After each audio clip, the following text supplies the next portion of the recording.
महिला आरक्षण पर बहुत चर्चा हो रही है और जैसा कि हमारा हमेशा से मानना रहा है, क्योंकि हमने ये लड़ाई बड़े तौर पर लड़ी है, महिला आरक्षण इस देश की आधी आबादी की राजनीतिक भागीदारी और उनके सशक्तिकरण का सबसे जरूरी, सबसे पुरजोर, सबसे सॉलिड माध्यम है। महिला आरक्षण से ज्यादा महिलाएं देश की राजनीति में आएंगी, पार्लियामेंट में आएंगी, नीति निर्माण में उनकी भागीदारी होगी, तो इसका हम पुरजोर समर्थन करते हैं। क्योंकि महिलाओं की जो लड़ाई है वो लंबी चली, लंबी लड़ी गई और उनको लगातार मायूसी का सामना करना पड़ा। महिला आरक्षण कानून पास हो गया,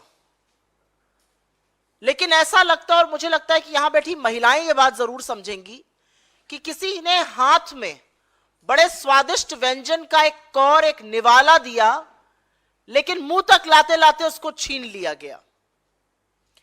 क्योंकि आनन फानन में लाए हुए इस बिल का क्रियान्वयन, आनन फानन में लाए हुआ यह कानून असलियत कब बनेगा यह किसी को नहीं पता है। अगर सरकार की ही मानिए तो 2029 से पहले संभव नहीं है। अगर सरकार के कुछ मंत्रियों और सांसदों की बात जो उन्होंने सदन के पटल से कही उनकी मानिए तो 2039 तक, अनदर 16 साल का एक लंबा इंतजार है। और इसलिए है क्योंकि उन्होंने इसको आर्टिकल 82 और आर्टिकल 81(3) से लिंक किया है, जिसका कहना है कि 2026 का परिसीमन उसके बाद वाली जनगणना पे होगा। उसके बाद वाली जनगणना 2031 की है और वो जनगणना होते होते, परिसीमन कमीशन बनते बनते, डिलिमिटेशन होते होते 34 आ जाएगा, 39 तक ही क्रियान्वयन होगा। सरकार खुद स्वीकार कर रही कि 29 से पहले नहीं होगा। तो स्पेशल सेशन बुलाया गया, तामझाम किया गया, साजोसाज की गई, बड़े लोगों ने वाहवाही की, लेकिन असलियत यह है कि अभी इसमें लंबा इंतजार है। और इसीलिए जिन महिलाओं को लग रहा था कि भागीदारी होगी, जिन महिलाओं को सशक्तिकरण की उम्मीद थी, इस देश की आधी आबादी अपने आप को थोड़ा सा ठगा महसूस कर रही है। क्योंकि उनको एक झुंझुना दे दिया गया, वो आप बजाते रहिए, जब होगा आरक्षण तब होगा। और ओबीसी महिलाओं के लिए सरकार ने कुछ किया ही नहीं है। ओबीसी महिलाओं पर एक शब्द नहीं बोल रही है सरकार। तो एक बात साफ है कि राज्यों में अपनी हार को देखकर, इंडिया गठबंधन की ताकत को देखकर, आने वाली आगामी हार को देखकर और अडानी पर कोई जांच ना आ जाए उसको देखकर, पहले तो इंडिया बनाम भारत का अनर्गल डिबेट चलाया सरकार ने। फिर समझ में आ गया कि ये तो बैकफायर कर गया, आक्रोश दिखा लोगों में। मां को चाहे भारत बुलाइए, चाहे इंडिया बुलाइए, चाहे हिंदुस्तान बुलाइए, उसकी तौहीन नहीं सहेगा देश। तो फिर हुआ कि लाओ भाई फटाफट महिला आरक्षण ले आओ। बिना सोचे समझे एक महिला आरक्षण आ गया, अभी 10-12 साल का इसमें वेट कर दिया गया। मुझे पता नहीं क्यों लगता है, और आपके माध्यम से ये बात मैं कहूंगी कि ये कहीं 15 लाख हर बैंक अकाउंट में, 2 करोड़ सालाना रोजगार, किसानों की दुगनी आय, 100 स्मार्ट सिटी, रुपए डॉलर का एक मूल्य, 40 रुपए लीटर पर बिकने वाला पेट्रोल और चीन को दिखाई जाने वाली लाल आंखों का जुमला तो नहीं है। क्योंकि अभी जहां तक है जुमलावीर जुमला ही देते हैं, तो महिलाओं के साथ, आधी आबादी के साथ भी जुमले का काम कर दिया गया। खैर, ये जो बिल है ये सार्वजनिक जीवन की महिलाओं को और संसद के पटल पर महिलाओं को ये ताकत देगा। ये जब भी आएगा, जब भी क्रियान्वित होगा, ये ताकत जरूर देगा कि वो महिलाओं के सशक्तिकरण की, जो चुनी हुई सांसद हैं, महिलाओं के सशक्तिकरण की, उनकी सुरक्षा की और उनके खिलाफ हो रहे अपराध पर बेखौफ होकर, बेबाक होकर बोलेंगी और न्याय की उम्मीद और गुहार लगाएंगी। मेरी आशा है कि जब यह बिल क्रियान्वित हो जाएगा, जब महिलाएं नए सांसद बन के आएंगी, तो वो एक नजीर पेश करेंगी।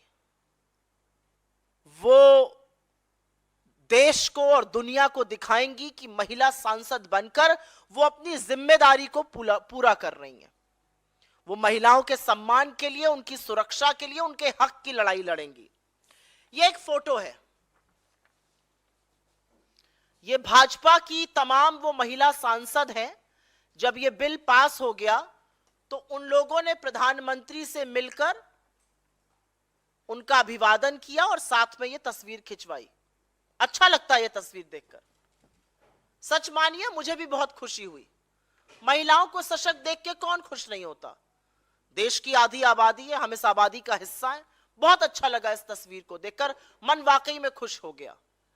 लेकिन इन्हीं सशक्त महिलाओं के खिलाफ हो रहे अपराध पर सतत लगातार चुप्पी देखकर वो सारी खुशी क्षोभ में, दुख में और कहीं पर तरस में बदल गई। इतनी सशक्त महिलाएं, देखिए जरा, इनसे ज्यादा सशक्त दूसरी कोई महिलाएं पूरे देश में नहीं होंगी। और ये महिलाओं पर हो रहे अत्याचार, उनके खिलाफ अपराध, उनके खिलाफ हो रही अराजकता पर एक शब्द नहीं बोल सकती हैं। ये सरकार से आंख में आंख डाल के सवाल नहीं पूछ सकती कि हमारी बहनों के साथ ऐसा क्यों हो रहा है।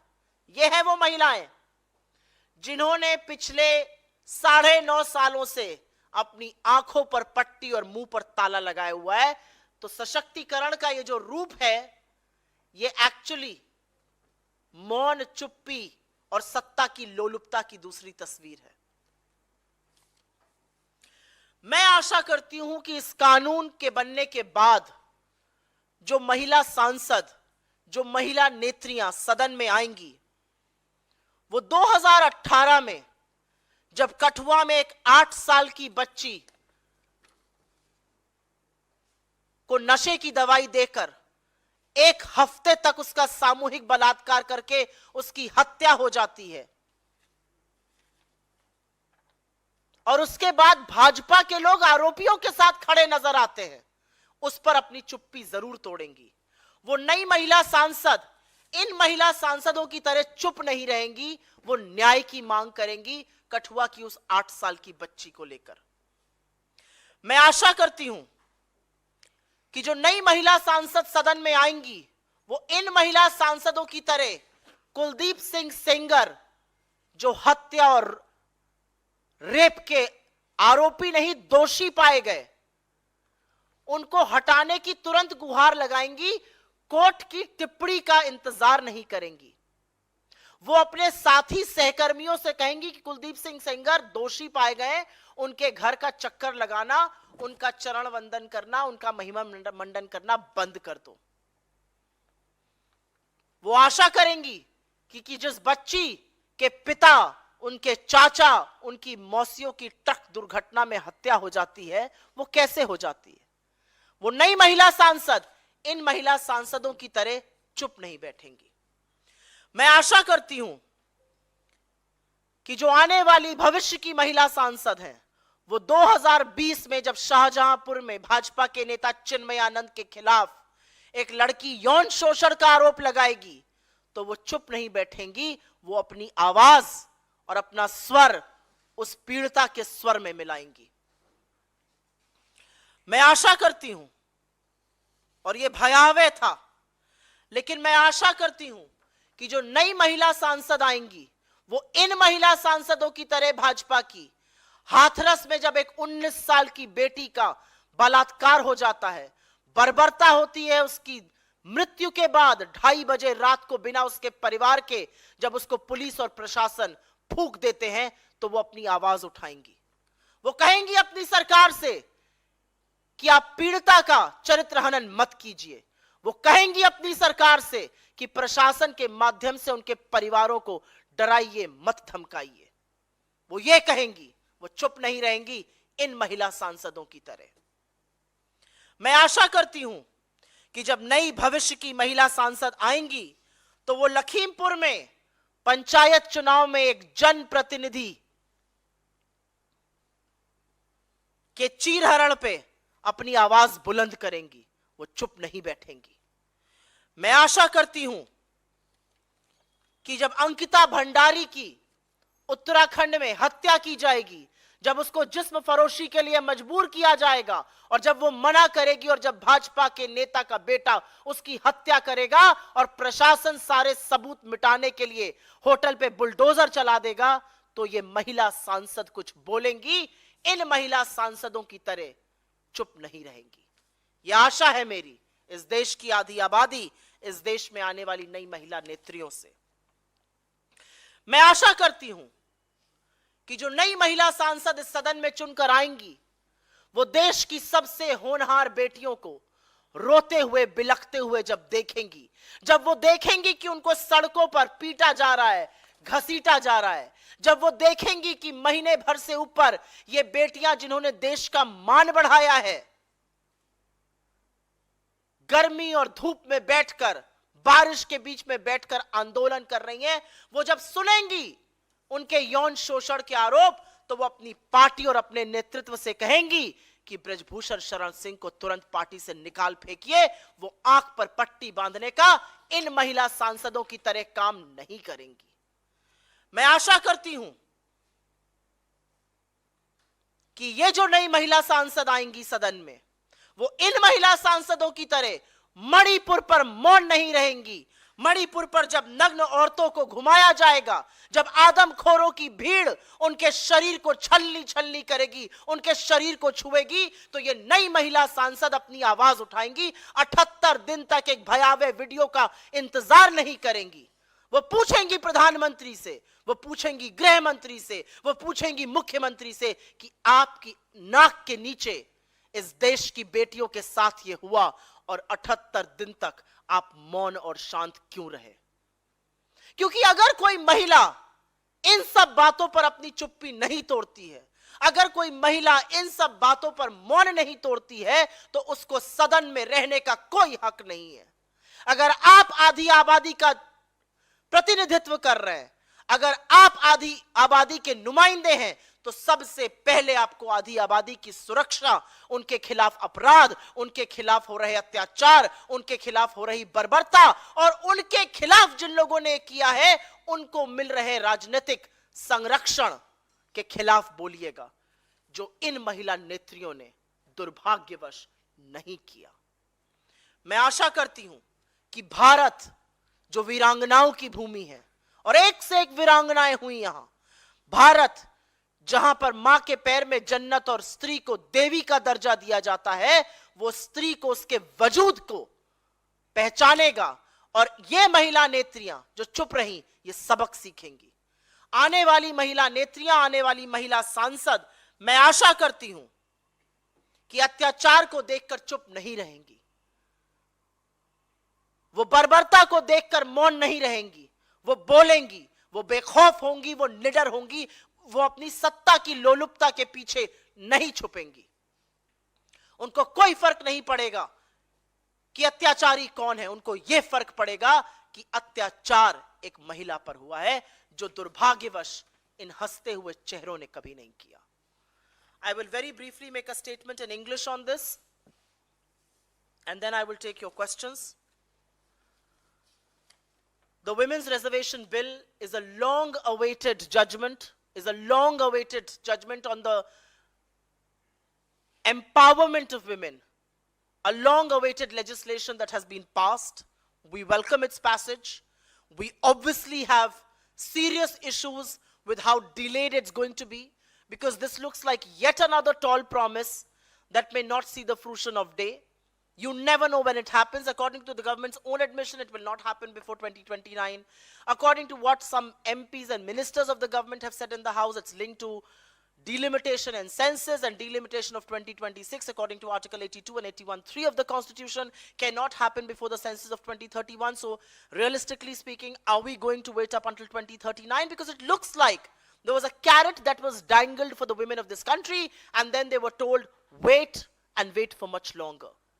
And of course, not a word on women coming in from the backward classes, something that we have been completely talking about, the backward castes completely missing.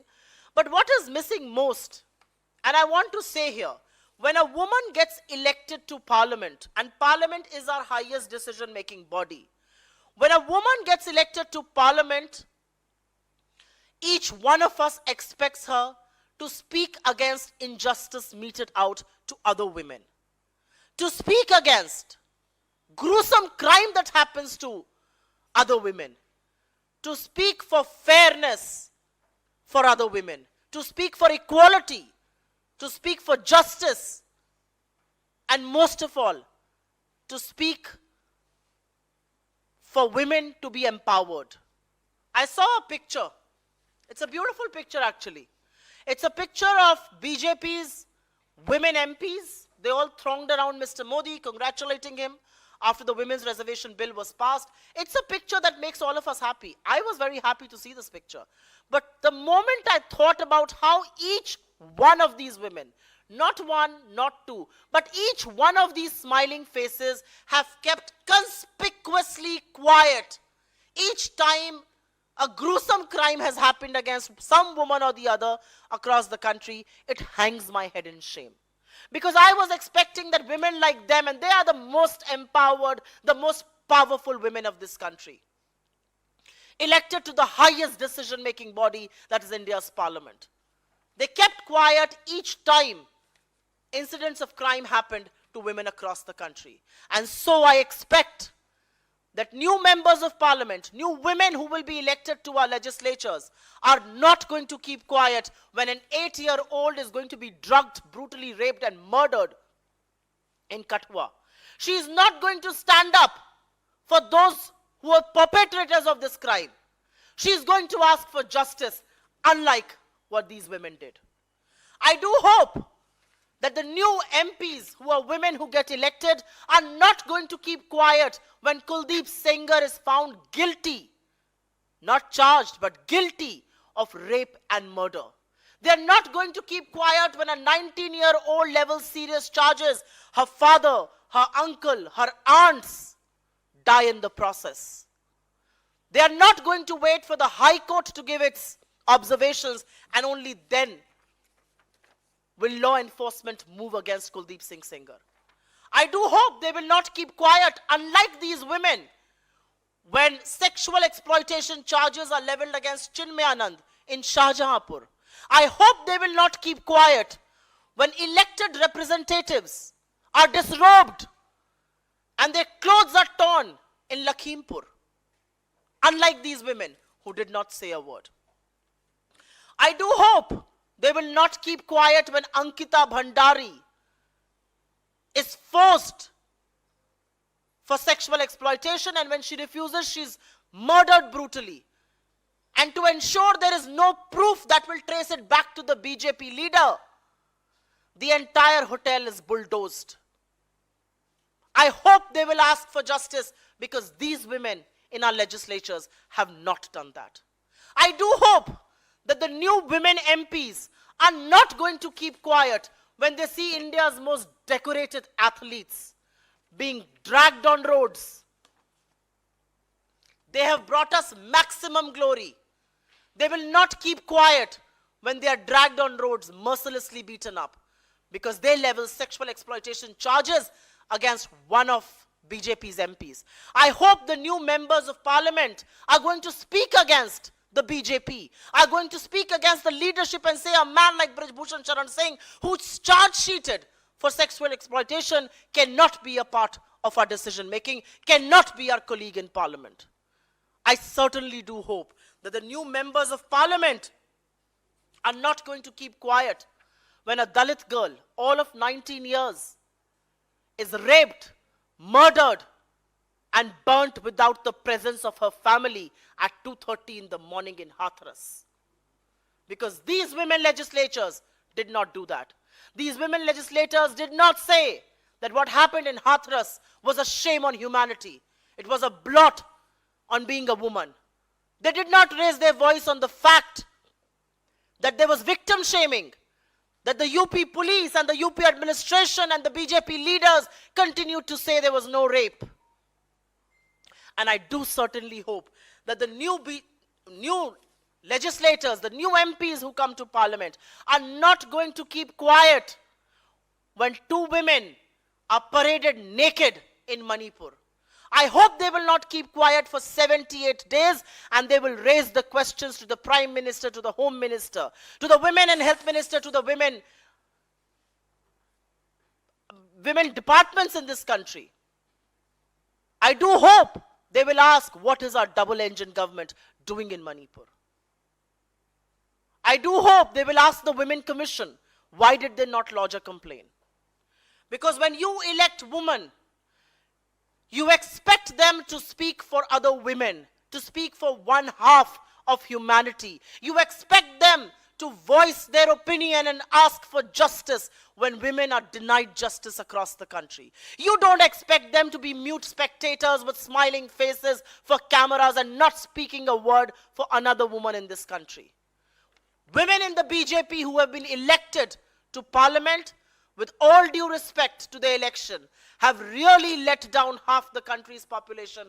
They did not speak on gruesome crimes. They did not speak on political patronage. They did not speak when women across the country were made to suffer, made to humiliate.